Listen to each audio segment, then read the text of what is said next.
Lizzie Borden took an axe and gave her mother 40 whacks. When she saw what she had done, she gave her father 41. You've probably heard that creepy little rhyme. But the real story behind Lizzie Borden is way more twisted and mysterious than a nursery rhyme could ever capture. And the central question remains, even after more than a century, did she actually do it? Let's travel back to August 4th, 1892, in the small, sweltering town of Fall River, Massachusetts. The Borden household was a pressure cooker of tension. Andrew Borden, Lizzie's father, was a wealthy, powerful, but notoriously frugal man. He lived in a modest house with his second wife, Abby, and his two unmarried daughters from his first marriage, Emma and Lizzie. Lizzie, at 32, was considered a spinster, living under her father's tight control. There was no love lost between the daughters and their stepmother, Abby.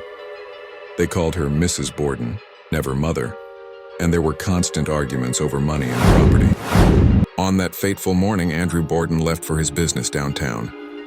The maid, Bridget Sullivan, was outside washing windows. Lizzie was supposedly in the house. A little after 11 a.m., Lizzie called out to Bridget, "Maggie, come quick. Father's dead. Somebody came in and killed him." And what a gruesome scene it was. Andrew Borden was slumped on the sitting room sofa, his face hacked to pieces, almost unrecognizable.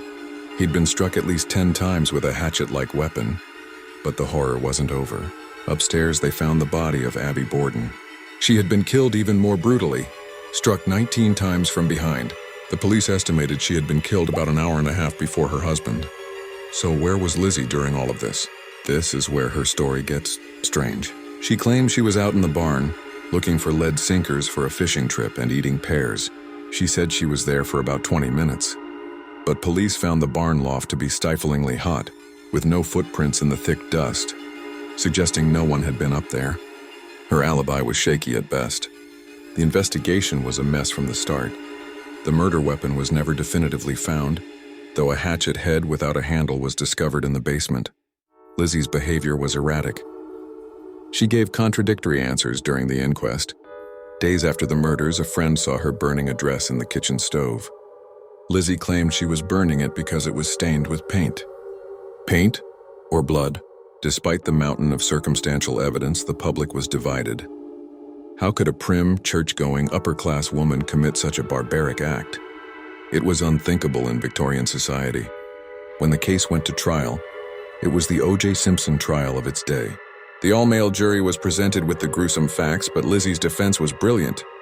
They painted her as a frail, loving daughter, physically and emotionally incapable of such violence.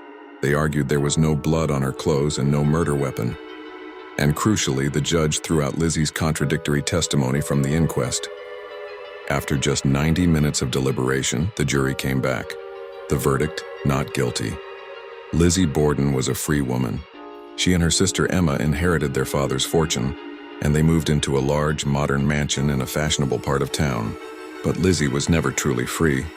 She was ostracized by the community for the rest of her life. She lived as a wealthy recluse, dying in 1927. She was buried next to her father and stepmother. So did she do it? Most historians and true crime experts believe she did.